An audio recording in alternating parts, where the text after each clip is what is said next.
Hi guys, welcome back to our channel.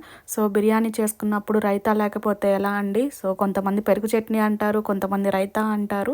So దాన్నైతే ఇలా చేసుకోండి, చాలా అంటే చాలా బాగుంటుంది. సో ఆనియన్స్ని చిన్న చిన్న పీసెస్ లాగా కట్ చేసుకోండి. అలాగే క్యారెట్ని తురుముకొని నెక్స్ట్ వచ్చేసి కీరా అనమాట, కీరా పైన పీల్ చేయండి. సో దాన్ని కూడా చిన్న చిన్న పీసెస్ కట్ చేసుకొని, అలాగే మా దగ్గర గ్రేప్స్ ఉన్నాయన్నమాట, ఆ గ్రేప్స్ని కూడా చిన్న చిన్నగా కట్ చేసి వేసుకున్నాను. ఇంకా ఫ్రూట్స్ దానిమ్మ గింజలు వేసుకోవచ్చు, అలాగే యాపిల్ని కూడా చిన్న చిన్నగా కట్ చేసుకొని వేసుకోవచ్చు. నెక్స్ట్ కొత్తిమీర అనమాట, బాగా చాప్ చేసుకొని కొత్తిమీర కూడా వేసేసుకొని, అలాగే ఫ్రెష్ కర్డ్ పెరిగేసేసుకొని దానికి తగ్గట్టు వాటరు సాల్ట్ రెండు అన్నీ వేసుకొని బాగా మిక్స్ చేసుకొని కాసేపు ఫ్రిడ్జ్లో పెట్టేసుకున్నారంటే మన బిర్యానీ తింటాం కదా మసాలా అంతా ఉంటుంది. సో ఇది వేసుకొని తిన్నారంటే చల్లగా సెట్ అయిపోతుంది. పిల్లలు కూడా చాలా ఇష్టంగా తింటారండి, అలాగే హెల్త్కి కూడా చాలా మంచిది. Thank you for watching. Please subscribe.